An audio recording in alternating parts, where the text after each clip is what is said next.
Marcus Chen stood in the narrow kitchen of his apartment, carefully pressing a clean shirt that had seen better days. Through the thin walls, he could hear his neighbor's synth music bleeding through, the bass vibrating the cheap smart glass that served as his only window. Outside, delivery drones hummed past in their designated lanes, their navigation lights painting streaks across the permanent twilight of the lower city levels. He set the iron down and examined his reflection in the dark screen of his wall-mounted display. 32 years old, wearing khakis he'd owned since graduate school and a button-down that had been considered fashionable a decade ago. His comm link buzzed against his wrist, another message from the family group channel he'd been trying to ignore all week. "You coming or what?"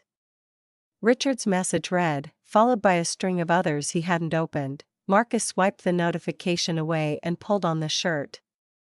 The fabric felt thin under his fingers, worn soft from too many washings.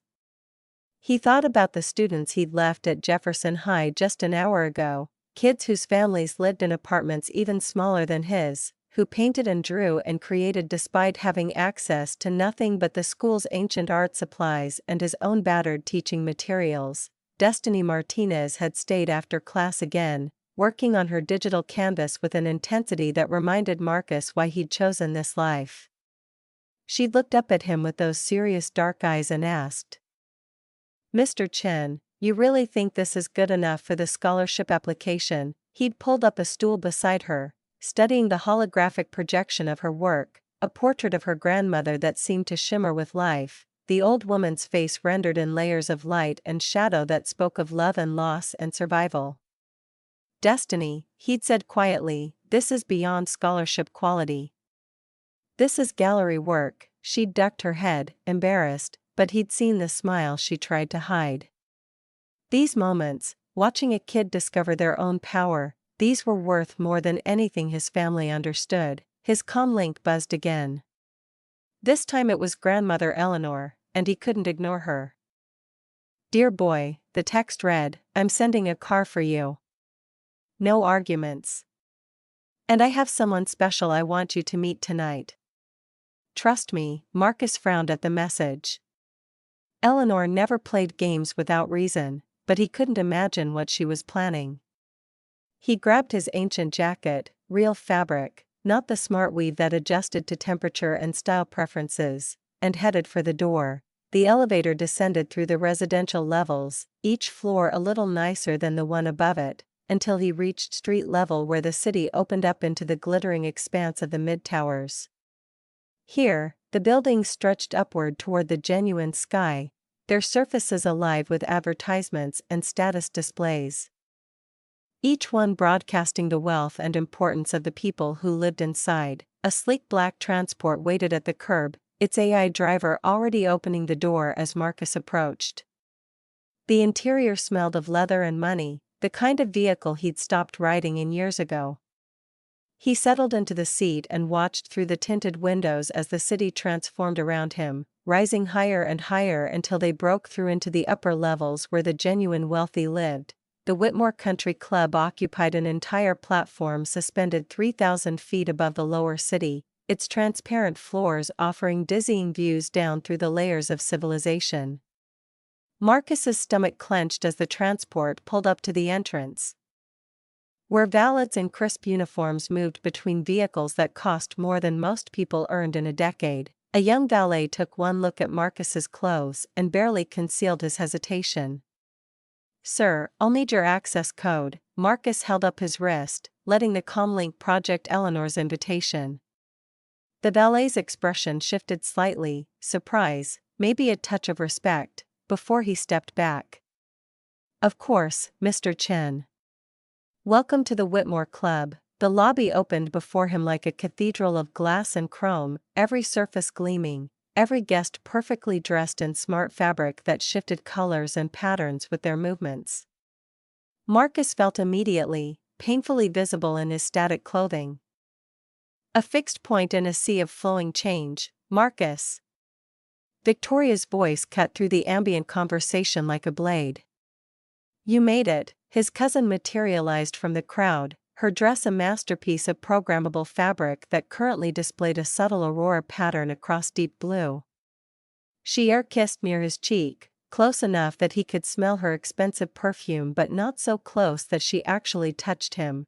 "Don't worry about the dress code, sweetie," Victoria said, her voice pitched just loud enough for nearby guests to hear. "We know you came straight from school." She said the word school the way someone might say sewage treatment facility. Polite laughter rippled through the group around her. Marcus recognized most of them: family, friends, associates from Victoria's real estate firm, people who measured their worth in followers and status displays. "I like my outfit," Marcus said quietly. "It's comfortable, of course you do." Victoria patted his arm, the gesture somehow managing to feel both affectionate and condescending. "That's what we love about you, Marcus. You're so authentic. So unconcerned with appearances." Her friend Chelsea leaned in, her smart jewelry pulsing with notification lights. "So Marcus, what do you drive?" "I bet you're very practical. Public transport mostly," Marcus said. "Sometimes I rent a bike." Chelsea's perfectly sculpted eyebrows rose. "How environmentally conscious, more like economically necessary," Victoria stage whispered, triggering another round of laughter. Marcus felt the familiar heat creeping up his neck, the old shame he thought he'd outgrown. He scanned the room for Eleanor, needing an anchor, a friendly face. Aunt Patricia appeared at his elbow like she'd materialized from the floor itself. "Marcus, darling. Still in that apartment down in the residential levels?" Her smile was warm, her tone dripping with concern. "You know, Victoria's firm has some wonderful investment properties. Perhaps it's time to think about building some equity? At your age, you really should be establishing yourself." "I like my neighborhood," Marcus said, keeping his voice level. "My students' families live there. It helps me understand their lives." "How noble." Patricia's hand was on his arm now, her touch light but insistent. "But Marcus, you have to think about your future. Teaching is wonderful, truly, but surely you want more than a tiny apartment and a teacher's salary." Before he could respond, his cousin Richard joined the circle, his smart suit displaying subtle patterns that indicated his status in their uncle's investment firm. "Marcus, man, still single? Or are you seeing anyone?" "It's complicated," Marcus said, thinking of late nights at the museum, of hands almost touching over ancient paintings. Of conversations that felt more intimate than anything he'd experienced before. Victoria laughed, the sound bright and cutting. "The problem is Marcus only meets other teachers and, artists. He needs someone who can show him how the other half lives." She turned to her friends. "He's completely content with less. It's almost childlike, really. Adorable, but," she let the sentence hang, and Marcus felt the weight of their judgment settle over him like a net. These people had known him his whole life, had watched him choose a different path, and they'd never forgiven him for it. Uncle Tom materialized from the crowd, a broad man whose smart suit was programmed to display his numerous corporate affiliations across the fabric. "Marcus. Good to see you, son. Listen, I've got a buddy who's expanding his company. Real money in sales. I could get you an interview, get you out of that classroom." "I like teaching," Marcus said, firmer this time, "but wouldn't you like to afford more?" Tom gestured around the room. "Look at what Richard's accomplished. What Victoria's built. You got the same education we all did, same opportunities. Don't you want to be successful?" "I have enough." The words fell flat in the opulent space. Victoria exchanged a look with her mother, a perfectly coordinated eye roll that said everything about what they thought of his choices. "See?" Victoria addressed the group as if Marcus wasn't standing right there. "This is why we worry about him. He has no ambition. It's almost tragic, really. He could have been anything, done anything, but he chose to be ordinary." Marcus's jaw tightened. He was about to excuse himself when the room's ambient noise shifted, conversations pausing in a wave that rippled toward the entrance. Eleanor Chen made her entrance like a queen arriving at court. At 80 years old, she moved with the kind of confidence that came from genuine power, not the borrowed importance of wealth. Her dress was simple compared to the programmable fabrics around her, but it was real silk, antique and priceless. She swept the room with her gaze until she found Marcus, and her expression softened into something like relief. "There's my favorite grandson," she announced, her voice carrying across the space. Victoria's smile became fixed, plastic. Eleanor had always preferred Marcus, and everyone knew it, and it rankled Victoria like nothing else. Eleanor crossed to Marcus and embraced him properly, not the air-kiss performance Victoria had offered. She smelled like jasmine and old books, familiar and comforting. "Patience, dear boy," she whispered in his ear. "I have a surprise for you." "She should be here any minute," Marcus pulled back, confused. "She?" But Eleanor was already being pulled away by other guests, by Aunt Patricia demanding her attention, by the social obligations that came with being the family matriarch. Marcus watched her go, trying to decode her cryptic message. The attacks continued as cocktail hour dragged on. Every conversation seemed designed to remind him of his failures, his choices, his difference from the rest of them. Chelsea cornered him by the bar, her comlink projecting holographic images of her latest vacation to the lunar colonies. "You should really come next time we go, Marcus." "Oh wait, can teachers afford off-world travel?" She laughed like it was a joke they were sharing, not a knife she was twisting. Richard pulled him aside with drunken sincerity. "Marcus, seriously, man. What's your 5-year plan? Your 10-year plan? You can't teach forever. What about retirement? What about legacy?" "I'm creating legacy every day," Marcus said quietly. "Every student I help, every kid who learns to see beauty in the world, that's legacy." "That's not what I mean, and you know it." Richard's hand was heavy on his shoulder. "I mean real legacy. Wealth.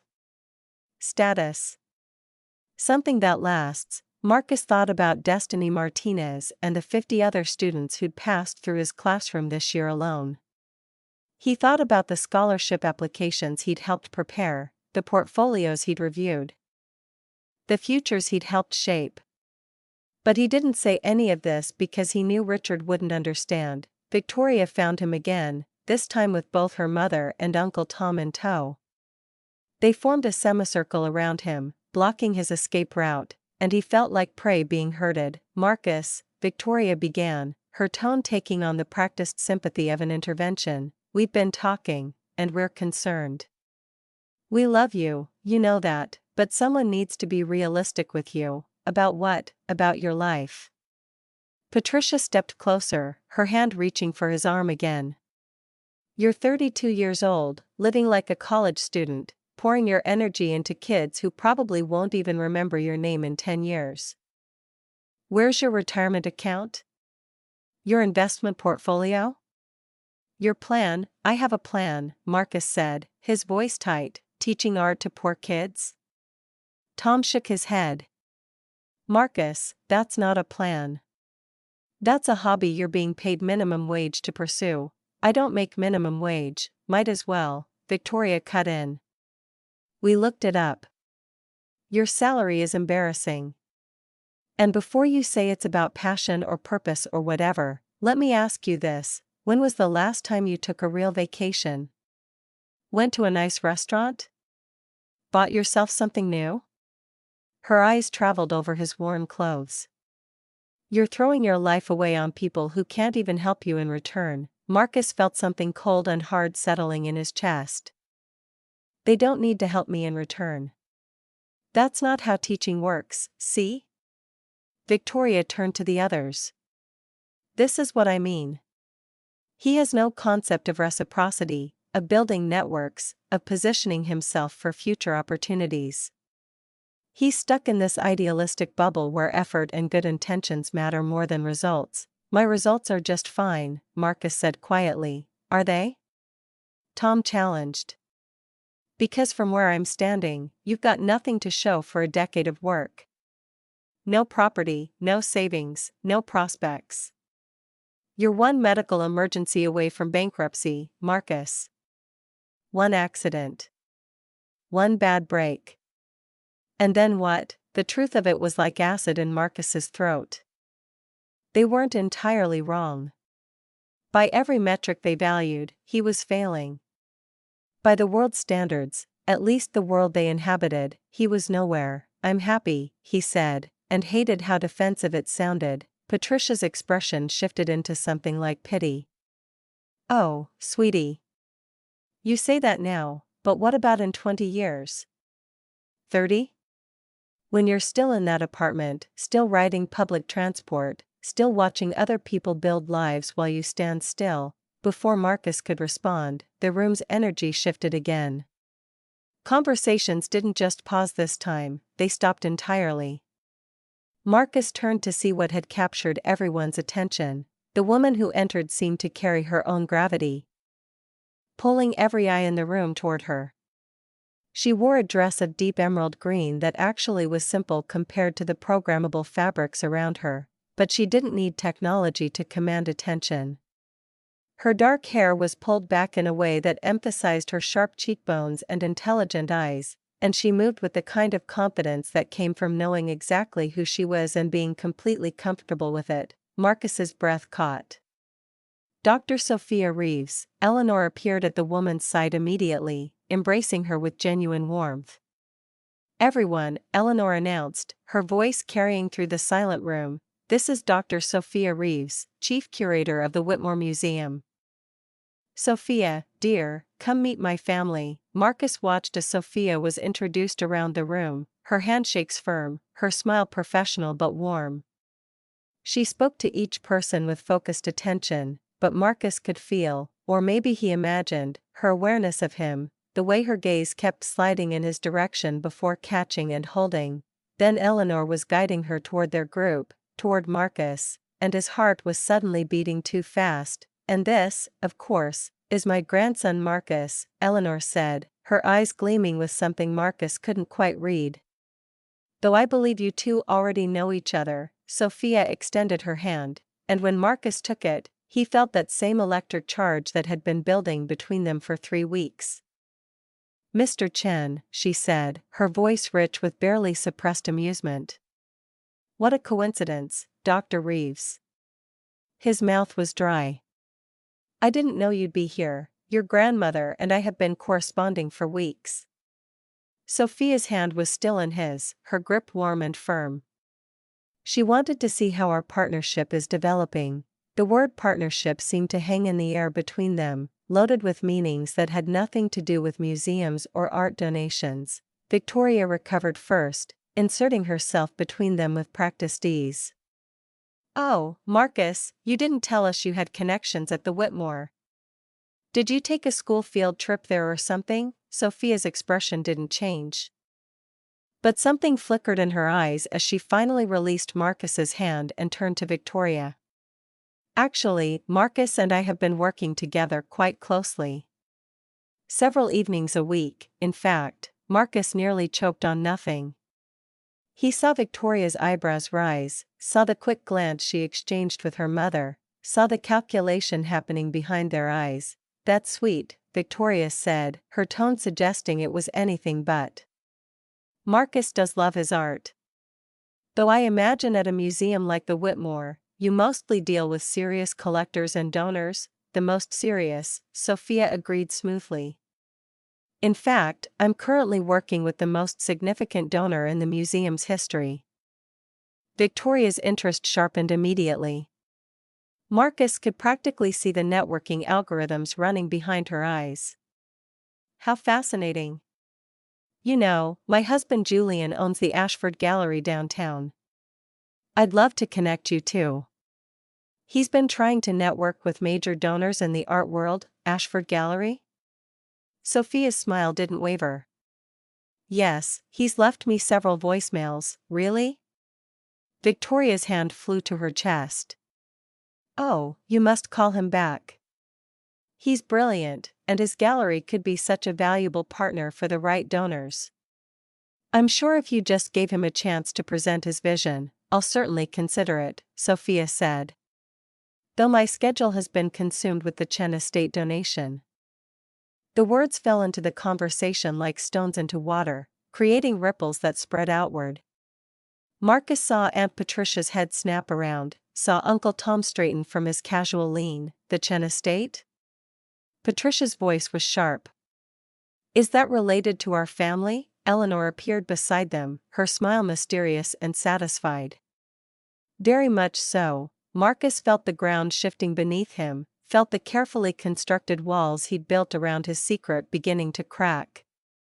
He met Sophia's eyes and saw understanding there, sympathy, and something else, anticipation, maybe. Excitement. Well, Eleanor announced to the gathering crowd, I think it's time we moved to dinner. Sophia, dear, you'll sit with Marcus, won't you?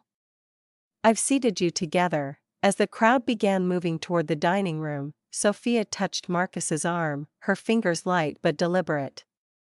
The contact sent electricity up his spine. She leaned close, her voice dropping to a whisper meant only for him. Breathe, she said. I've got you. They fell back from the crowd, finding themselves momentarily alone in an alcove off the main corridor. The sounds of the party faded to background noise. You didn't tell me you knew Eleanor, Marcus said, struggling to keep his voice steady. She reached out 2 weeks ago. Sophia was standing very close now, close enough that he could smell her perfume. Something subtle and expensive that made him think of museum galleries at night. Said she wanted to meet the person who was helping her grandson finally do something meaningful with the family fortune. Marcus's heart was pounding. Sophia, she also said, Sophia continued, her eyes locked on his, that she wanted to meet the woman who made you smile for the first time in years. The words hung between them, heavy with implication. Marcus thought about their meetings, the dinners they'd called professional, the long evenings in the museum storage facility examining paintings and talking about beauty and meaning and purpose. He thought about the moment 3 weeks ago when their hands had touched over a Rothko and neither of them had pulled away, just stood there in the dim light with their fingers barely brushing, the painting glowing before them like a window into another world. I know we've been keeping this professional, Sophia said, and her hand was still on his arm, her thumb making small circles against the fabric of his shirt. But Marcus, when you talk about art, when you talk about your students, when you showed me your paintings, she paused, and he could see her pulse beating in her throat. I haven't been able to stop thinking about you. I teach high school, Marcus heard himself saying. I take public transport. You're the chief curator of the Whitmore Museum, you control an $18 million art collection, Sophia interrupted, and you're using it to change lives. You're the most impressive man I've ever met. She stepped even closer, and now they were definitely too close for professional colleagues, her face tilted up toward his. And if you think I haven't noticed how you look at me when you think I'm not watching. Marcus. Sophia. Dinner. Eleanor's voice cut through the moment like a blade. They broke apart, but something fundamental had shifted. The professional boundaries they'd been maintaining had dissolved, and now there was only this charge between them, this possibility, this terrifying and exhilarating truth. Sophia walked toward the dining room, her hips swaying in that emerald dress, and then she glanced back over her shoulder. Her smile was small and private and meant only for him. This, she said quietly, is going to be an interesting evening. Marcus followed her into the dining room, his heart still racing, his skin still tingling from her touch. Around them, his family was settling into their seats.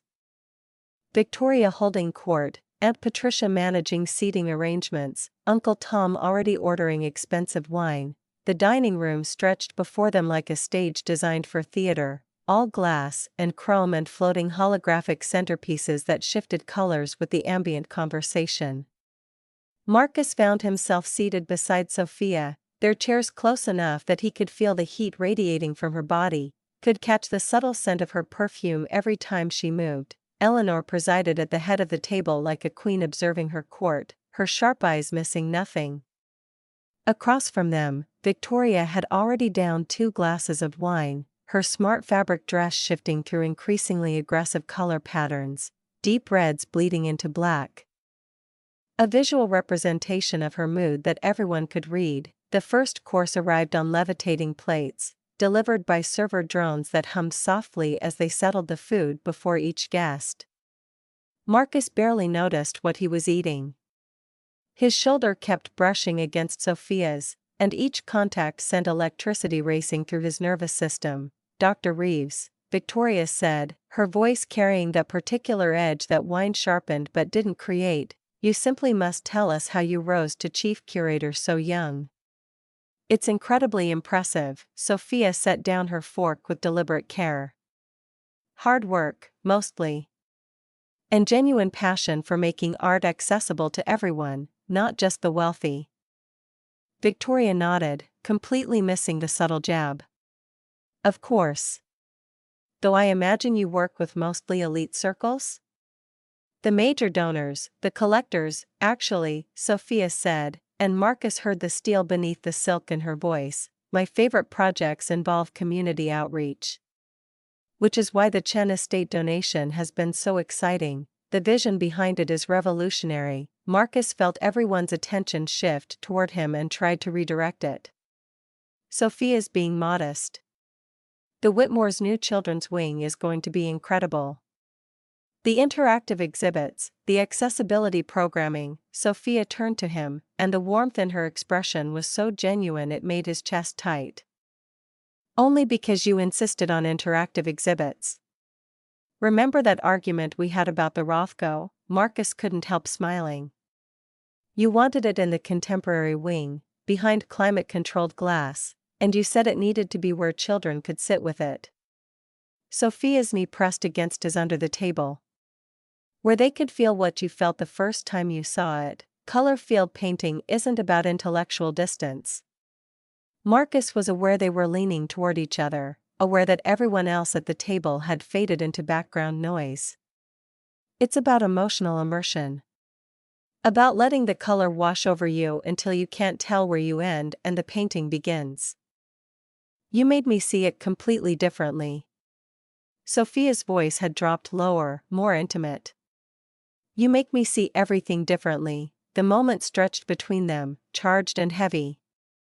Marcus realized he'd stopped breathing. Victoria's glass hit the table with enough force to make several people jump. "How lovely that you two have become such good friends." Her smile was bright and sharp as broken glass. "Marcus has always needed more cultured influences. God knows our family has tried, but he's always been so content with less." Aunt Patricia leaned forward, her smart jewelry pulsing with social media notifications she wasn't bothering to silence. "It's true. Even as a child, Marcus would rather draw than play with the other children. We worried about him constantly." Uncle Tom's fork clattered against his plate. "Still do, honestly.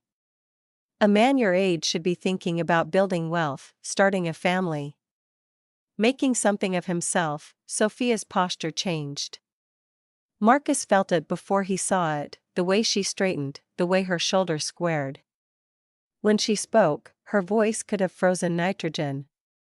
"Perhaps Marcus's definition of wealth is different from yours." The table went silent. Even the holographic centerpieces seemed to dim. Victoria's eyes narrowed, and Marcus saw her calculating, trying to determine if Sophia was a threat or just naive. "I'm sorry, Dr. Reeves, but you don't really know Marcus like we do. We love him, of course we do, but someone needs to be realistic. He's throwing away his potential." Victoria. Marcus heard the firmness in his own voice and barely recognized it. "Please stop." "No, Marcus." Victoria leaned forward, wine-emboldened and reckless. "Someone has to say it. You got the same education we all did. The same opportunities. The same advantages. But look at you, you're 32 years old, living like a college student in the residential levels, pouring your energy into kids who probably won't even remember your name in 10 years. That's enough. Sophia's voice cut through Victoria's rant like a blade. It wasn't loud, but it carried absolute authority, the voice of someone who commanded million-dollar donors and prestigious institutions. Victoria blinked. "Excuse me?" I said, "that's enough." Sophia's hand found Marcus's under the table, her fingers interlacing with his. "You have no idea what you're talking about," Victoria laughed, the sound sharp and disbelieving. "I'm his family. I've known him his entire life. I've watched him make every wrong choice, refuse every opportunity, and yet," Sophia said quietly, "you don't know him at all." The words fell into the silence like stones into deep water. Marcus watched his cousin's face cycle through shock, anger, indignation.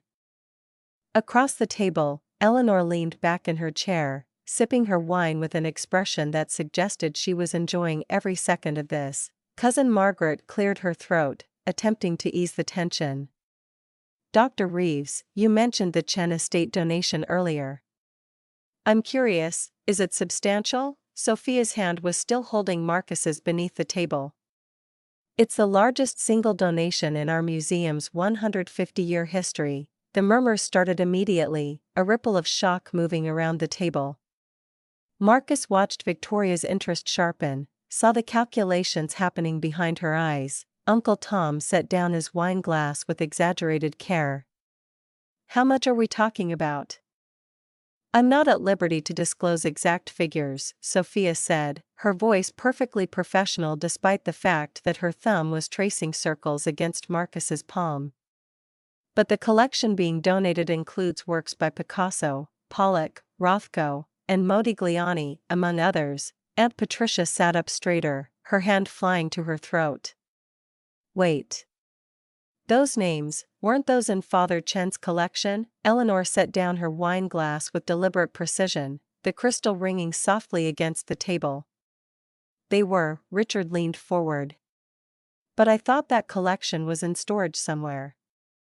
After grandfather died, we assumed it would be auctioned off eventually, the proceeds distributed." "It was in storage," Eleanor interrupted. "Until my husband's will was read." Victoria's voice came out tight and controlled. "The will? But that was 6 months ago."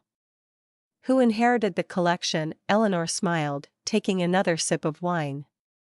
"The person my husband believed would honor his legacy appropriately, but there must have been an auction."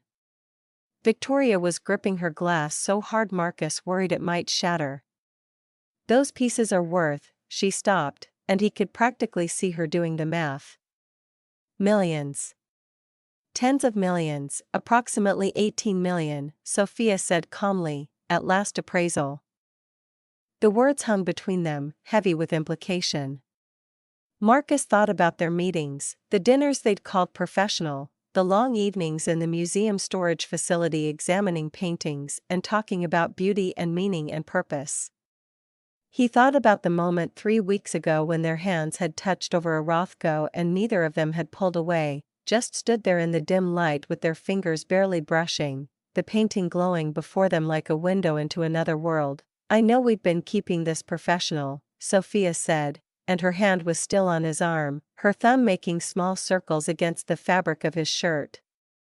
"But Marcus, when you talk about art, when you talk about your students, when you showed me your paintings," she paused, and he could see her pulse beating in her throat. "I haven't been able to stop thinking about you." "I teach high school," Marcus heard himself saying. I take public transport. You're the chief curator of the Whitmore Museum, you control an $18 million art collection," Sophia interrupted, "and you're using it to change lives.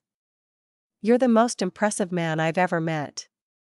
She stepped even closer, and now they were definitely too close for professional colleagues, her face tilted up toward his. "And if you think I haven't noticed how you look at me when you think I'm not watching." "Marcus." "Sophia." "Dinner." Eleanor's voice cut through the moment like a blade. they broke apart, but something fundamental had shifted. The professional boundaries they'd been maintaining had dissolved, and now there was only this charge between them, this possibility, this terrifying and exhilarating truth. Sophia walked toward the dining room, her hips swaying in that emerald dress, and then she glanced back over her shoulder. Her smile was small and private and meant only for him. "This," she said quietly, "is going to be an interesting evening." Marcus followed her into the dining room, his heart still racing, his skin still tingling from her touch. Around them, his family was settling into their seats. Victoria holding court, Aunt Patricia managing seating arrangements, Uncle Tom already ordering expensive wine. The dining room stretched before them like a stage designed for theater, all glass and chrome and floating holographic centerpieces that shifted colors with the ambient conversation. Marcus found himself seated beside Sophia, their chairs close enough that he could feel the heat radiating from her body, could catch the subtle scent of her perfume every time she moved. Eleanor presided at the head of the table like a queen observing her court, her sharp eyes missing nothing. Across from them, Victoria had already downed 2 glasses of wine, her smart fabric dress shifting through increasingly aggressive color patterns, deep reds bleeding into black. A visual representation of her mood that everyone could read. The first course arrived on levitating plates, delivered by server drones that hummed softly as they settled the food before each guest. Marcus barely noticed what he was eating. His shoulder kept brushing against Sophia's, and each contact sent electricity racing through his nervous system. "Dr. Reeves," Victoria said, her voice carrying that particular edge that wine sharpened but didn't create, "you simply must tell us how you rose to chief curator so young." "It's incredibly impressive," Sophia set down her fork with deliberate care. "Hard work, mostly. And genuine passion for making art accessible to everyone, not just the wealthy." Victoria nodded, completely missing the subtle jab. "Of course. Though I imagine you work with mostly elite circles?" "The major donors, the collectors, actually," Sophia said, and Marcus heard the steel beneath the silk in her voice. "My favorite projects involve community outreach. Which is why the Chen estate donation has been so exciting. The vision behind it is revolutionary." Marcus felt everyone's attention shift toward him and tried to redirect it. "Sophia's being modest. The Whitmore's new children's wing is going to be incredible. The interactive exhibits, the accessibility programming." Sophia turned to him, and the warmth in her expression was so genuine it made his chest tight. "Only because you insisted on interactive exhibits. Remember that argument we had about the Rothko?" Marcus couldn't help smiling. "You wanted it in the contemporary wing, behind climate-controlled glass, and you said it needed to be where children could sit with it." Sophia's knee pressed against his under the table. "Where they could feel what you felt the first time you saw it." Color field painting isn't about intellectual distance. Marcus was aware they were leaning toward each other, aware that everyone else at the table had faded into background noise. It's about emotional immersion. About letting the color wash over you until you can't tell where you end and the painting begins. You made me see it completely differently. Sophia's voice had dropped lower, more intimate. You make me see everything differently. The moment stretched between them, charged and heavy. Marcus realized he'd stopped breathing. Victoria's glass hit the table with enough force to make several people jump. How lovely that you two have become such good friends. Her smile was bright and sharp as broken glass. Marcus has always needed more cultured influences.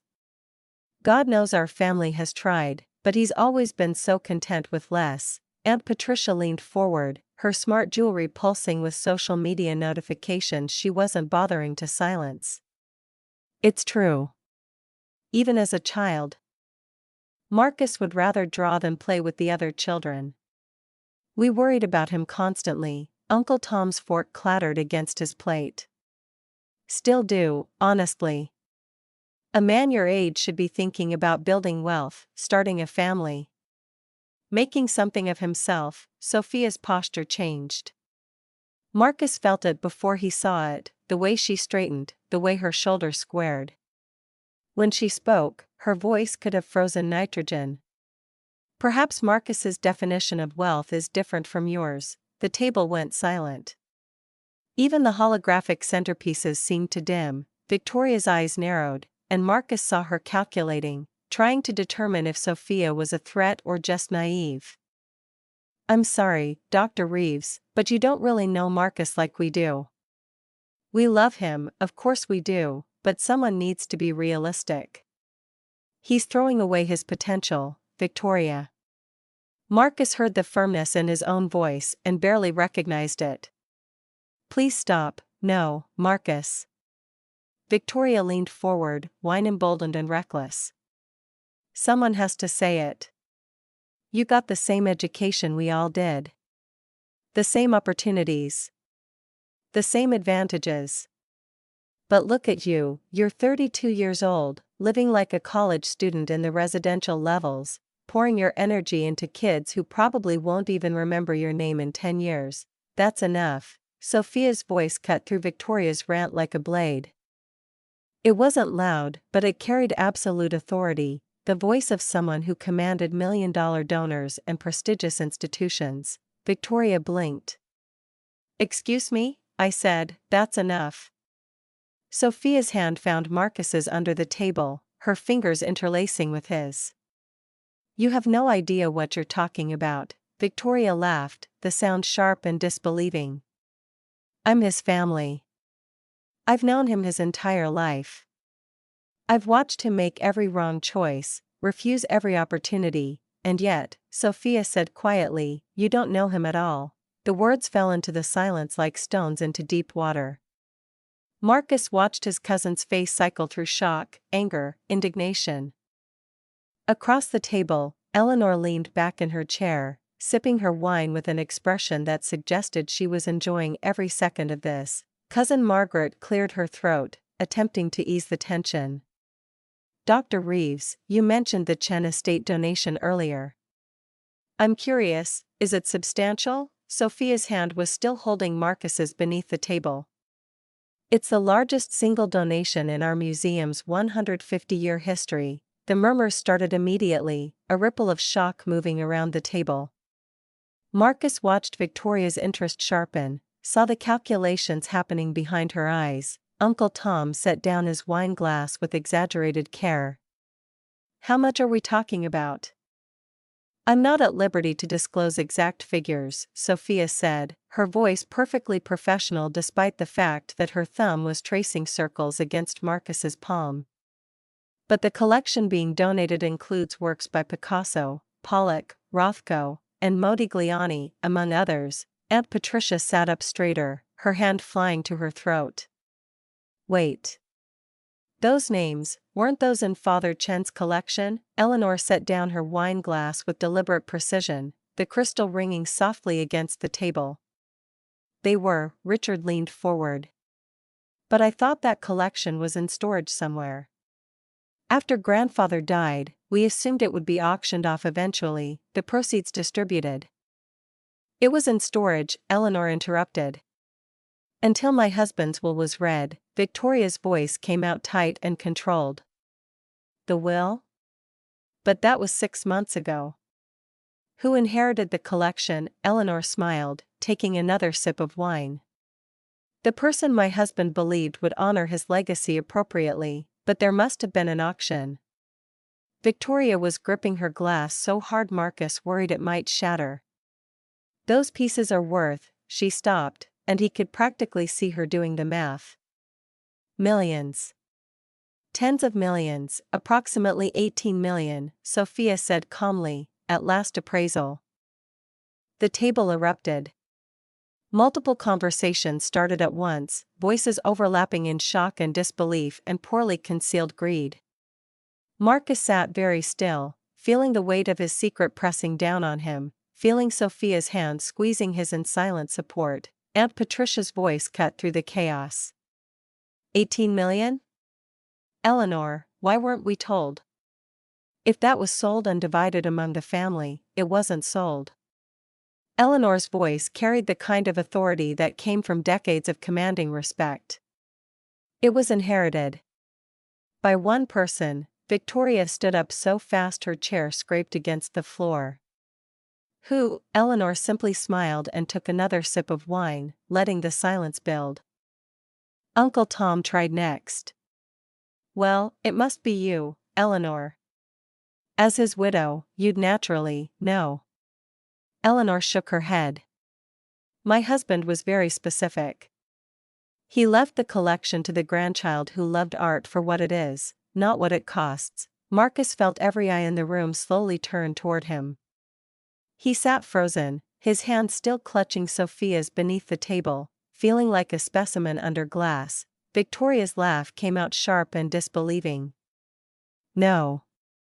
No, that's not possible, Victoria, Marcus started. Marcus? She was staring at him like he'd grown a second head. You're telling me Marcus inherited an $18 million art collection? Aunt Patricia shook her head. That can't be right. Marcus doesn't even own property. He lives in that tiny apartment, drives, or rather, takes public transport, because he chose not to.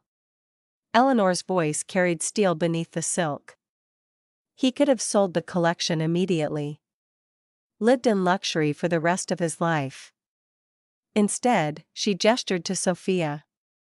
Why don't you tell them, dear? Sophia stood, and Marcus felt her hand slip from his as she moved to stand beside his chair.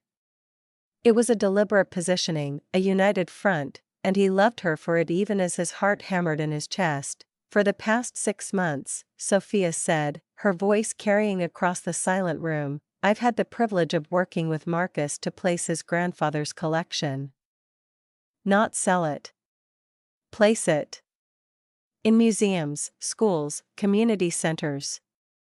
Every piece chosen specifically for where it would have the most impact. Marcus forced himself to stand, forced himself to meet their eyes. The Picasso went to the Modern Art Museum's permanent collection, with the stipulation that admission is free for all students and teachers. Forever, Sophia's hand rested on his shoulder, warm and steady. The Rothko is being installed in the children's wing, where kids can sit on bean bags and just feel it. Experience it the way art is meant to be experienced. The Pollock is going to Jefferson High School. Marcus's voice grew stronger as he spoke. My school. Where kids who've never seen an original abstract expressionist work will pass it every day.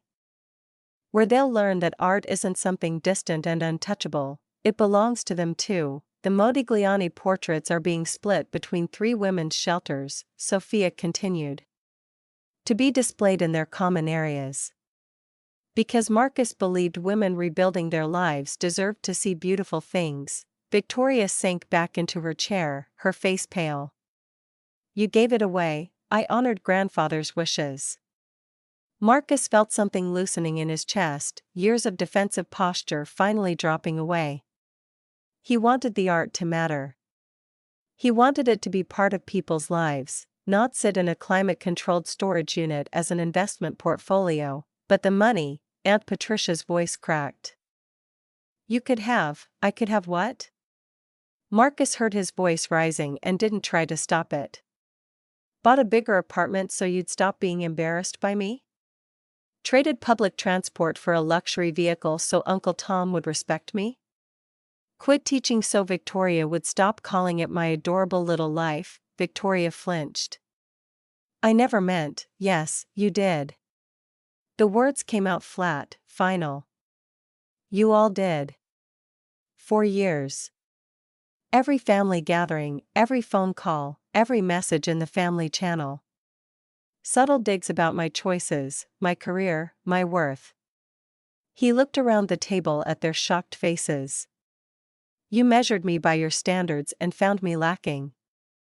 You made me feel small because I chose meaning over money. Eleanor's voice cut through the heavy silence, quiet but absolutely clear. And yet, my husband measured you by the only standard that mattered, character, and found you to be the richest man in this room. In the silence that followed, Sophia's comlink buzzed. She glanced at the screen, then at Marcus. A question passed between them without words. Marcus nodded. Dr. Reeves, Sophia answered, her voice professional despite the charged atmosphere. Dr. Reeves, thank God. Even through the comlink speaker, Julian Ashford's desperation was audible. I know I've been persistent, probably to the point of harassment, but I'm desperate. This Chen estate donor everyone's talking about, I need an introduction. My gallery is struggling, and partnering with a donor of that caliber could save my business. Whatever it takes, I need to meet this person. Victoria's head snapped up. That's Julian. Sophia's eyes met Victoria's across the table. Mr. Ashford, as it happens, I'm having dinner with the donor right now. You are? Julian's voice cracked with hope. Oh my God. Dr. Reeves, could you possibly put in a good word? Explain my vision? I know I'm not as established as other galleries, but I have passion, I have connections, perhaps, Sophia said, holding the comlink toward Marcus. You'd like to speak with him directly? Marcus took the device, his hand steady despite his racing heart. Hello, Julian. The silence on the other end stretched for 3 heartbeats. Marcus? I'm sorry, there must be a mistake. I need to speak with the Chen estate donor. You are. More silence. Then, barely a whisper, what? The Chen Estate Foundation, Marcus said clearly. That's me. I'm the donor you've been trying to reach for 6 months. Julian's processing time felt endless. But you teach art at a public school. I do. Marcus kept his eyes on Victoria's pale face. And I also inherited Grandfather Chen's art collection. The one you've been reading about in the Art World Press, the anonymous donor who's revolutionizing museum accessibility, is you? Yes, and Victoria never told me. Julian's voice changed, became thick with emotion. Marcus, I've been such a fool. The way I let Victoria talk about you, the way I went along with the family's attitude toward your choices. And you could have saved my gallery months ago. I could have, Marcus agreed. But I needed to see what kind of business you were building. Whether it aligned with my values, and now, I've had Sophia researching your gallery for the past month. Your artist roster is impressive, diverse, inclusive, featuring voices that don't usually get platform space. Your community exhibition program, your sliding scale pricing model. It's exactly the kind of work I want to support. He paused. But I need to know something, Julian. Are you doing this for the right reasons? Or because Victoria pushed you into a world of status and appearances? The pause stretched long enough that Marcus wondered if the connection had dropped. Then Julian's voice came through, raw and honest in a way Marcus had never heard before. I'm sitting in my gallery right now, Marcus. Alone. Looking at an exhibition of works by immigrant artists that won't sell but that I believe in. Victoria hasn't visited in 3 months. She's embarrassed by my struggles, by the fact that I'm not courting wealthy collectors, by the fact that I choose meaning over profit. His voice cracked. Maybe I married into the wrong family mindset. The table could hear every word. Victoria had gone from pale to gray, her hands shaking as she gripped her wine glass. Julian, Marcus said quietly, why don't you come join us? At the Whitmore Country Club. I think we should talk in person. I'll be there in 20 minutes. Marcus handed the comlink back to Sophia. Their fingers touched, and she squeezed his hand briefly, a gesture of support that felt like an anchor in churning water. Victoria stood up so abruptly her chair toppled backward. How dare you? How dare you humiliate me like this in front of everyone? I didn't humiliate you, Victoria. Marcus felt strangely calm, like he'd stepped through a barrier into clearer air. You humiliated yourself, you let us all believe you were broke. Her voice rose, breaking on the last word. You sat there for years and took our pity, our condescension. I never wanted your pity. Marcus stood his ground. And I'm not broke.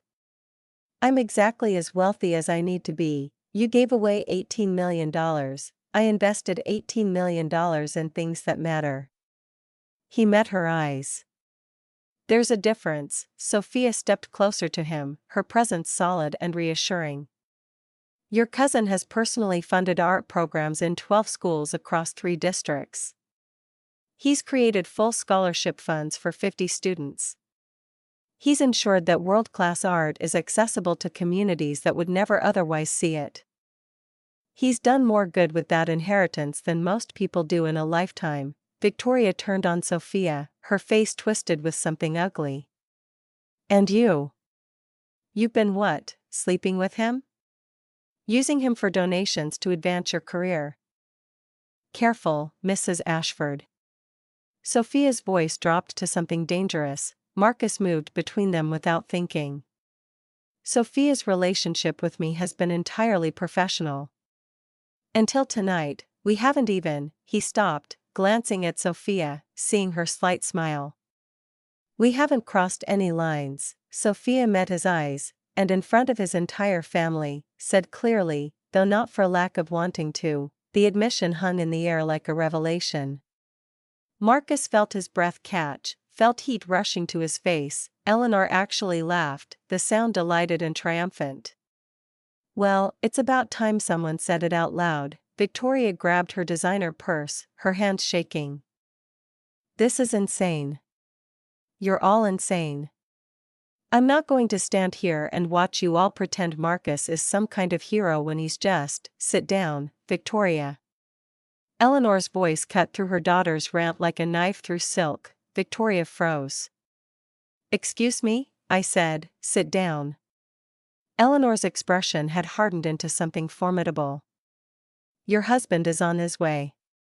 You will sit here and face the consequences of how you've treated both of them. Julian will understand, Victoria said desperately. He knows how our family works, he knows what success looks like, does he? Eleanor leaned forward.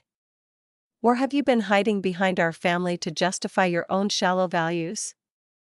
Your mother's snobbery? She turned to Aunt Patricia. Patricia, you raised your daughter to believe money and status define worth.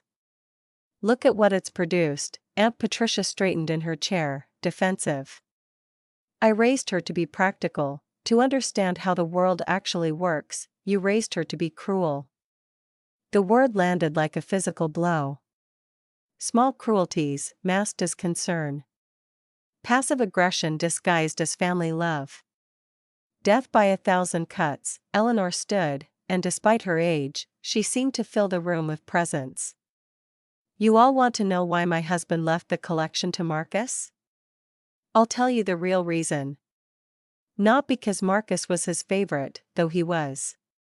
But because Marcus was the only one who ever visited him in his last year and didn't ask about the will. She looked around the table at each face in turn, and Marcus saw several people flinch under her gaze. Victoria visited twice, Eleanor continued relentlessly. Both times, she brought interior designers on her comm link to discuss how the paintings would look in her new home.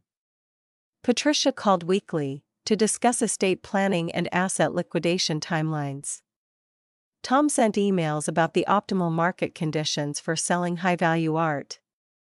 Her voice was steady, but Marcus heard the grief beneath it.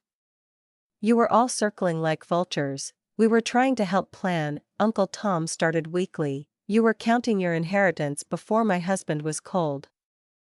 Eleanor's words fell like hammer blows. Marcus was the only one who came and simply sat with his grandfather. Talked about art, about meaning, about what makes a life well lived.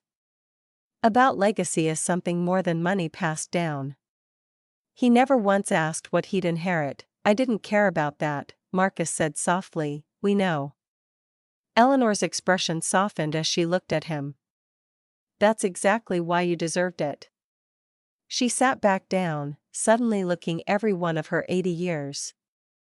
My husband and I watched this family lose its way over the decades. Money became everything. Appearances, status displays, follower counts, all of it became more important than character. We hoped we'd raised children who would value integrity. But, she shook her head. At least we got one grandchild right. The silence that followed felt heavy enough to crush. Then Richard spoke, his voice rough. Marcus, I owe you an apology. We all do. Don't speak for me, Victoria said bitterly. Victoria, shut up. Richard's voice carried an edge Marcus had never heard before. For once in your life, just shut up and listen. He turned to Marcus. You were right. We measured you by all the wrong metrics. We judged you by standards that don't actually matter. And you kept showing up anyway. Kept being kind anyway. That took more strength than I've ever shown. Richard, you don't have to. No, let me finish. Richard's hands were shaking slightly. I make 3 times what you make. I have a house in the upper levels, a wife, 2 kids, all the status markers are family values. And Marcus, I'm miserable. I hate my job. I never see my kids because I'm always working. My marriage is dying because my wife and I have nothing to talk about except money and schedules. His voice broke. And I've spent years feeling superior to you because you live in a small apartment and take public transport. But you love what you do. Your students actually matter to you. You're making a real difference in people's lives. And you have someone like Dr. Reeves looking at you the way she is right now. He glanced at Sophia, who was indeed watching Marcus with undisguised affection. You're the successful one. Not us. You won, and we were too blind to see it. The raw honesty seemed to crack something open in the room. 3 months had passed since Marcus Chen had signed away his fortune, and spring sunlight now streamed through the windows of his art room at Jefferson High School. Student work covered every wall, vibrant, passionate, alive with color and emotion that no amount of money could purchase. Marcus stood beside Destiny Williams, a 17-year-old whose hands were stained with charcoal and whose eyes held the fierce determination of someone who'd finally found her purpose. This piece, Marcus said, pointing to a canvas where abstract brushstrokes gradually resolved into a portrait. This is what's going to get you into art school. The technical skill is there, but more than that, you're saying something real. Destiny ducked her head, shy despite her talent. You really think so? My guidance counselor said art school was unrealistic. Marcus felt the familiar anger rise in his chest, not hot and explosive, but cold and focused. How many talented kids had been told to be realistic, to choose practical paths, to abandon the very thing that made them come alive? Your guidance counselor is wrong. You have the skill, the dedication, and most importantly, you have vision. That's what separates artists from people who just make pretty pictures, but the money. We'll figure out the money. Marcus glanced toward the doorway where Sophia had just appeared, carrying 2 cups of coffee and a paper bag from the bakery on 5th Street. Even now, months into whatever this was between them, the sight of her made his pulse quicken. She wore jeans and a simple blouse, her museum director veneer replaced by something softer, more accessible, infinitely more dangerous to his composure. I hope I'm not interrupting, Sophia said, though her smile suggested she knew exactly what she was interrupting and didn't care. Dr. Reeves. Destiny's face lit up. The girl had been to the museum 4 times since Marcus had donated the collection, each visit chronicled in her sketchbook with detailed studies of the pieces that moved her. How's the portfolio coming? Sophia handed Marcus his coffee, black, no sugar, exactly how he took it, a small intimacy that shouldn't have meant as much as it did. Mr. Chen says I could get a scholarship. Sophia met Marcus's eyes over Destiny's head, and something passed between them, an understanding, a shared purpose, the knowledge that they were building something that mattered. You absolutely could. In fact, Marcus and I have been meaning to tell you something. Marcus set down his coffee and pulled out his tablet, calling up the documents he and Sophia had been finalizing for weeks. The Chen Estate Foundation just approved its first round of scholarships. 50 full-ride packages to accredited art programs across the country. Full tuition, room and board, plus a monthly stipend for supplies. Destiny's eyes widened. That's amazing. How do I apply? You don't need to. Sophia moved closer, her shoulder brushing Marcus's arm in a contact that felt both accidental and deliberate. You're already on the list. Top priority, actually. The girl's face went through several rapid transformations: confusion, disbelief, hope, and finally, overwhelming emotion. Tears spilled down her cheeks, and she covered her mouth with both hands, charcoal-stained fingers trembling. Marcus handed her tissues while Sophia explained the details, her voice warm and professional, the same tone she used when describing Renaissance masterworks to wealthy donors who wouldn't know a Caravaggio from a paint-by-numbers kit. When Destiny finally left, practically floating down the hallway, Sophia wrapped her arms around Marcus from behind, her chin resting on his shoulder. That never gets old, what doesn't? Marcus leaned back into her embrace, allowing himself this moment of quiet satisfaction. Watching you change someone's life. Most people go their whole existence without making that kind of impact. You do it before lunch. Marcus turned in her arms, his hands finding her waist. We do it. You're the one who streamlined the application process, set up the partnerships with the schools, team effort. She kissed him, quick and light, but Marcus deepened it, pulling her closer until she made that soft sound in the back of her throat that drove him absolutely insane. His hand slid lower, and she pressed against him, her fingers tangling in his hair. Marcus broke away, breathing hard, hyper-aware that they were standing in his classroom where any student or administrator could walk in.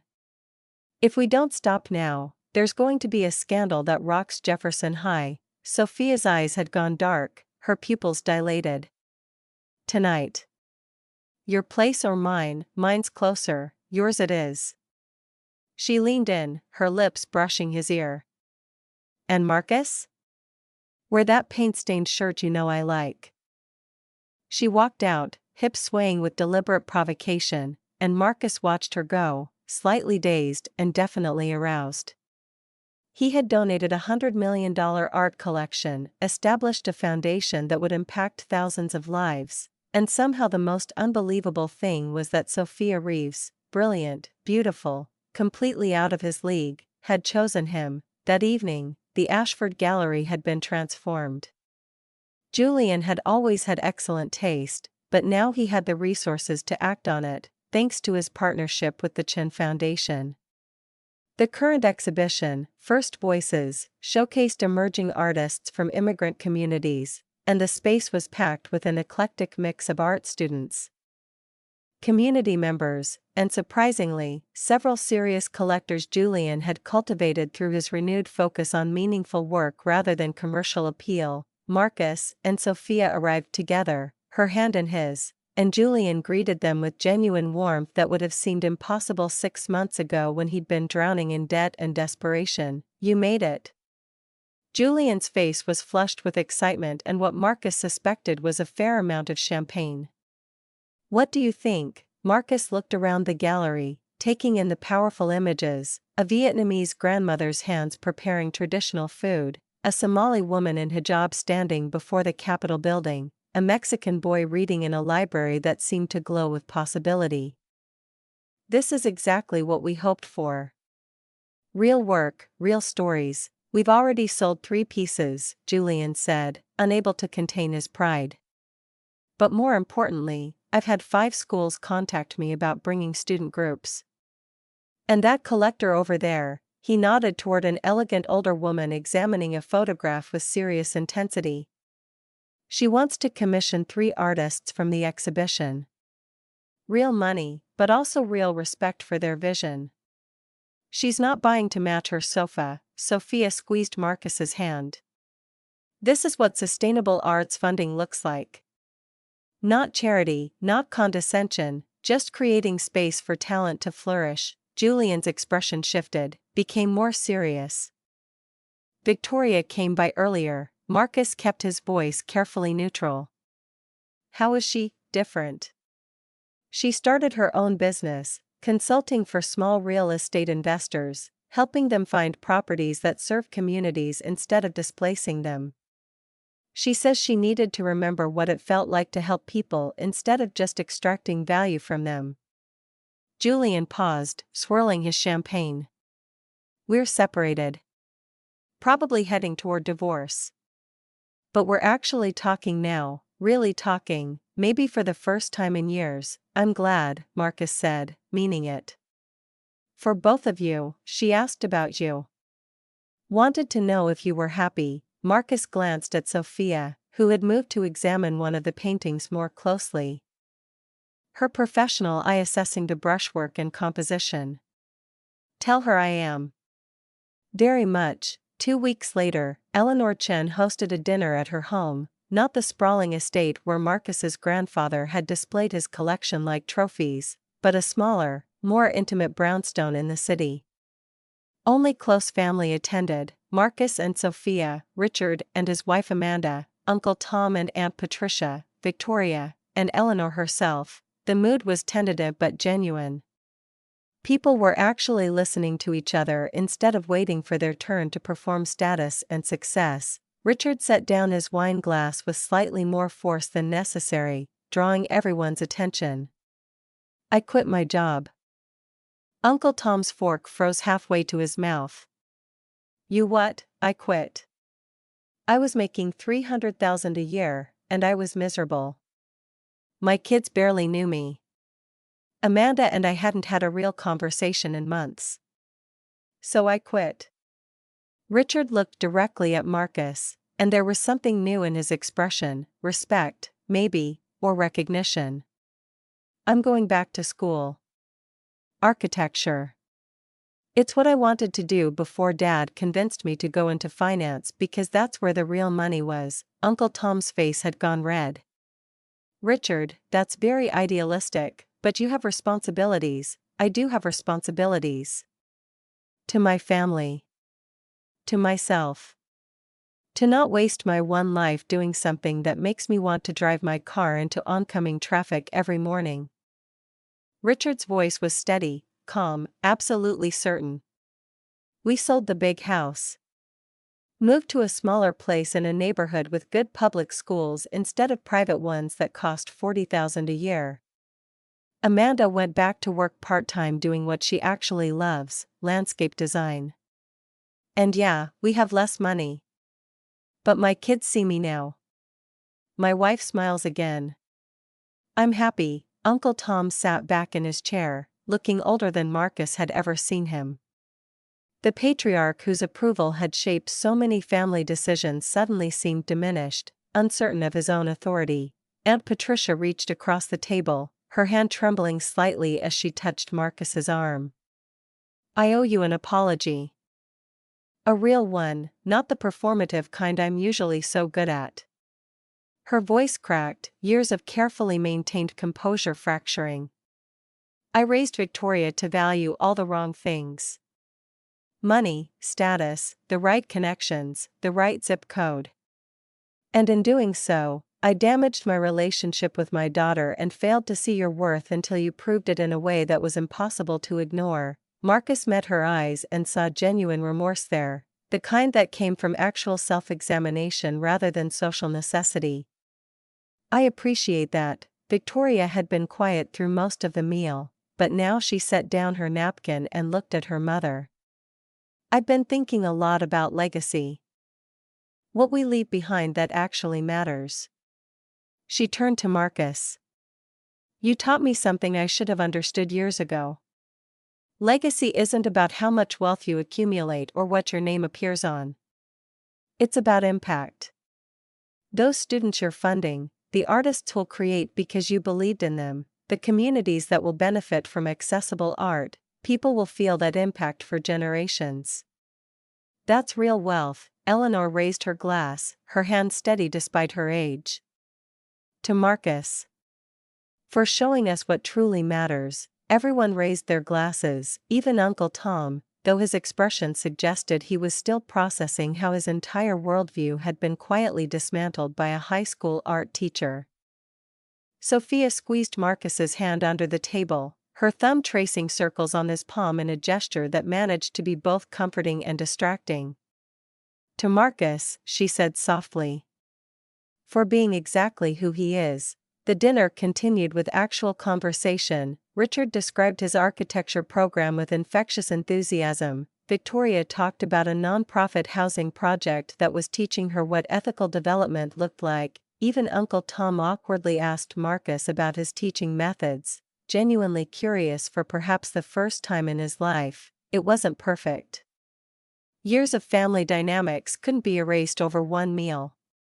But it was healing, a slow repair of relationships that had been damaged by the corrosive effects of valuing money over character. A month later, the Whitmore Museum held the official dedication ceremony for the Chin Collection wing. Marcus stood in the crowd rather than on the stage, having insisted that Sophia be the one to speak. She was brilliant up there, commanding the room with the same confidence she brought to everything she did. "Today we celebrate not just a collection of masterpieces," Sophia said, her voice carrying through the atrium where hundreds had gathered, "but a fundamental shift in how we think about art." Marcus Chen could have sold these works at auction and lived in luxury for the rest of his life. Instead, he chose to share them, to make them accessible, to believe that beauty shouldn't be locked away for the privileged few. She gestured toward Marcus, standing with 20 of his students from Jefferson High who had come to see what they'd started calling their museum. Destiny was there, along with students Marcus had taught for years, kids who'd never imagined they belonged in a space like this. Marcus believes that every child deserves to stand in front of a Rothko and feel something they can't quite name. That art has the power to transform lives, but only if we make it accessible. Sophia's voice softened, became more personal. "He's transformed my life. This museum's life. And the lives of countless young artists who will walk these halls and see not just paintings, but possibilities." The applause was thunderous. In the front row, Eleanor whispered something to Victoria, who nodded, tears streaming down her face. Later, after the official ceremony had ended and the reception was in full swing, Marcus slipped away from the crowd. He needed a moment of quiet, a chance to process that this was real, that they'd actually accomplished what had seemed impossible 6 months ago. He found himself in front of the Rothko, the one he'd fought to place in the children's wing, the one he and Sophia had stood before on that first night when everything had shifted between them. The painting glowed in the carefully calibrated lighting, all those layers of color creating depth and emotion that defied easy categorization. "Hiding from your own celebration?" Sophia's voice came from behind him, warm and slightly amused. Marcus didn't turn around. "Just needed to see it. To make sure it's real." She moved to stand beside him, close enough that he could smell her perfume, something subtle and expensive that she'd probably worn to every board meeting but that would forever remind him of this moment. "It's real. We did this together. I couldn't have done any of this without you." Marcus finally looked at her, and the expression on her face made his breath catch. "Marcus Chen," Sophia said, turning to face him fully, "you are brilliant and kind and the best man I've ever known. And I am desperately, hopelessly in love with you." The words hung between them, weighted with significance. They'd been dating for months, had spent countless nights together, had built something real and substantial, but they'd both been careful not to push too far too fast, as if naming it might somehow break the spell. "Sophia, I know we've only been together a few months. I know it might be too soon. But I don't care." Her eyes were bright with unshed tears. "I love you. I love your mind and your heart and your ridiculous humility. I love the way you see beauty in everything. I love that you make me want to be better, to do work that actually matters instead of just courting wealthy donors who treat museums like tax write-offs." Marcus kissed her, cutting off her words with an intensity that surprised them both. His hands tangled in her hair, and she pressed against him, her body fitting perfectly against his like she'd been designed specifically for this purpose. They were alone in the gallery, the Rothko bearing silent witness to this moment of raw honesty. When Marcus pulled back just enough to speak, his voice was rough with emotion. "I love you too. I've been afraid to say it, afraid I wasn't enough. You're everything," Sophia said fiercely. And kissed him again, deeper this time. Her hand slid under his suit jacket, feeling the warmth of his body through his dress shirt. His fingers traced the exposed skin of her shoulder, and the kiss turned molten, urgent, the kind of need that had been building for months finally finding expression. "We should go back to the party," Sophia said breathlessly, though she made no move to step away. "We should," Marcus agreed, his lips finding the pulse point on her neck. "People will notice we're gone, probably." His hand slid lower, and she gasped. "Your apartment is 15 minutes away." Marcus pulled back to meet her eyes, saw his own desire reflected there. 12 if I speed." Sophia grabbed his hand.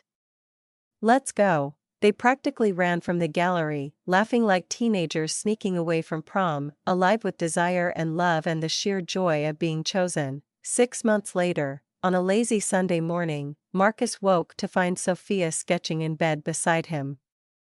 She'd moved in 3 months ago, her books now sharing his shelves, her clothes in his closet, her presence transforming his modest apartment into something that felt like home. "What are you working on?" Marcus asked, bringing her coffee from the kitchen. She showed him the sketch, a detailed portrait of them standing in front of the Rothko at the museum. "I thought we could hang it here. Commemorate the moment everything changed." Marcus studied her work, impressed by the technical skill she'd been developing since she'd started creating art again. "It's beautiful. You're beautiful. Are you going to say that every morning, for as long as you'll let me?" He set down the coffee, suddenly nervous despite the months they'd spent together. His hands were shaking slightly, and Sophia noticed, setting aside her sketchbook with a concerned expression. "Marcus? What's wrong?" He knelt beside the bed, his heart hammering. "I don't have a ring yet. I wanted to talk to you first about what kind you'd want. And I know we haven't been together that long by traditional standards, and this apartment is small, and I'm never going to be rich by most people's standards." "Marcus," Sophia's voice was barely a whisper, "but I love you more than I thought it was possible to love someone. You see me, really see me, not the money I gave away or the collection I inherited, but me. The art teacher who can't stop bringing home student projects. The guy who still drives a 10-year-old Honda. The man who believes beauty can change the world." His voice cracked. "You make me brave. You make me better. And I want to spend the rest of my life loving you, if you'll have me." Sophia was crying, nodding frantically. "Yes. Yes, of course yes, you idiot." She pulled him up into the bed, kissing him with a desperation that matched his own, both of them laughing and crying simultaneously. They made love slowly, tenderly, whispering promises against each other's skin while morning light streamed through the window, turning dust motes into gold. Afterward, Sophia propped herself up on one elbow, tracing patterns on Marcus's chest. "I don't need a fancy ring. But when we do get one, I want it made by one of your students. Someone from the scholarship program." Marcus felt himself falling in love all over again. "That's perfect." 1 year later, Eleanor Chin turned 81, and the family gathered at the same country club where Marcus had been systematically humiliated not so long ago. But everything had changed. The gathering felt different, lighter, more genuine. As if the family had collectively exhaled after years of holding its breath, Marcus and Sophia arrived together, her engagement ring catching the light, a simple but elegant design created by Destiny, who was now thriving at the Rhode Island School of Design. Richard approached them immediately, his entire demeanor transformed from the stressed corporate drone he'd been into something looser, more alive. "I got into the sustainable architecture program at Berkeley," Richard said, unable to contain his excitement. full scholarship. Apparently my portfolio advisor was impressed that I was willing to completely change careers at 40 to follow my passion. He grinned at Marcus. Your influence. Cousin, Victoria appeared beside them, and Marcus noted the changes in her too: less makeup, simpler clothes, an ease in her bearing that hadn't been there before. Marcus, Sophia, congratulations on the engagement. Have you set a date? Next spring, Sophia said. Small ceremony at the museum, that's perfect. Victoria hesitated, then forged ahead. Can I talk to you for a minute, Marcus? Privately, they stepped onto the same terrace where Marcus and Julian had talked a year ago when everything had seemed impossibly complicated. Now Victoria leaned against the railing, looking out at the manicured grounds with an expression Marcus couldn't quite read. I'm seeing someone, Victoria said. He teaches history at an inner-city school. Makes about $42,000 a year. Drives a car that's somehow even worse than yours used to be, Marcus smiled. And I'm happy. Really happy. For the first time in my adult life, I'm with someone because of who he is, not what he represents or how he'll look at family functions or what his earning potential is. She turned to face Marcus directly. I'm sorry it took me so long to understand what you knew all along. Better late than never, Victoria laughed softly. Julian's doing really well, by the way. The gallery is thriving. He's opening a second location and teaching art business classes at the community college. He and his girlfriend, another curator, they're good together. Happy, I'm glad, you changed all of our lives, Marcus. Victoria's voice was quiet but certain. Not by trying to change us, but by refusing to change yourself. By just being exactly who you were and letting us figure out on our own that maybe our values were fucked up. They returned to the party where Eleanor held court, as sharp and vital as ever despite her age. When she saw Marcus and Sophia approaching, her face lit up with genuine affection. There are my favorites. Come sit with me. Marcus and Sophia settled beside her, and Marcus felt Sophia's head rest on his shoulder, her hand finding his, their fingers interlacing in a gesture so natural it felt like breathing. You know what my husband told me before he died? Eleanor's eyes were bright with memory. He said he wasn't worried about the collection because Marcus would know what to do with it. He said you were the only one who understood that art isn't about owning beauty, it's about recognizing it, nurturing it, and setting it free. Marcus felt emotion tighten his throat. I hope I honored that. Eleanor reached out and patted his cheek with surprising strength. Oh my dear boy, you've done more than honor it. You've lived it. She looked at Sophia. And you found someone who sees that in you, who loves you not despite your values but because of them. He's pretty easy to love, Sophia said softly. Eleanor raised her glass one final time. To Marcus and Sophia. To true values triumphing over false ones. To living with integrity. To choosing meaning over money, always. The family joined the toast, even Uncle Tom, whose face held something that might have been respect, or acceptance, or simply the recognition that he'd been wrong about what mattered. 5 years later, Marcus stood in yet another gallery, but this one belonged to Destiny Chin. She'd legally changed her name during her senior year of high school when Marcus had become her guardian, and now at 23 she was already making waves in the art world. The exhibition, titled Teachers, featured portraits of educators who had changed students' lives. The centerpiece was a massive canvas showing Marcus in his classroom, surrounded by student work, paint staining his hands, pure joy illuminating his face. Marcus stared at his own image, overwhelmed by how destiny had captured not just his appearance but something essential about who he was. So? What do you think? Destiny appeared beside him, nervous despite her growing success. I don't have words, Marcus said honestly. You told me once that the purpose of art is to show people how to see, Destiny said. You taught me to see myself as someone with value, someone worth investing in.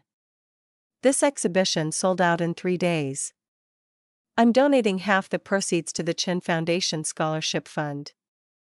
Paying it forward. Sophia, holding their 3-year-old daughter Lily, moved to stand beside Marcus. We're so proud of you, Destiny knelt to Lily's level. And when you're older, I'm going to teach you to paint, just like your daddy taught me, Lily, completely serious, said, I already paint. Daddy says I'm good. They walked through the exhibition together, this makeshift family built not on blood or obligation but on choice and love and shared values. Later, on the gallery's rooftop, Marcus and Sophia stole a moment alone while Lily napped in her stroller. The city spread below them, lights beginning to twinkle as evening approached. Do you ever regret it? Sophia asked quietly. Giving away the money? Marcus pulled her close, breathing in her familiar scent. Never. Not once, not even when our apartment gets crowded, or we're budgeting carefully for Lily's preschool, or, I have you. I have Lily. I have students whose lives I'm part of. I have work that matters. I have enough. He kissed her softly. More than enough. I'm the richest man alive, Sophia laughed. Even though we drive a 10-year-old Subaru now instead of your Honda, hey, I upgraded when we had a kid. I'm fancy now. She kissed him deeper, and Marcus marveled again at how a choice that had seemed so complicated a few years ago now felt like the most obvious decision he'd ever made. Below them, through the gallery windows, their community gathered, students he'd taught, artists the foundation had funded, family members who'd finally learned what truly mattered. A collection more valuable than any Picasso, more beautiful than any Rothko, built not from canvas and oil but from choices and integrity and love.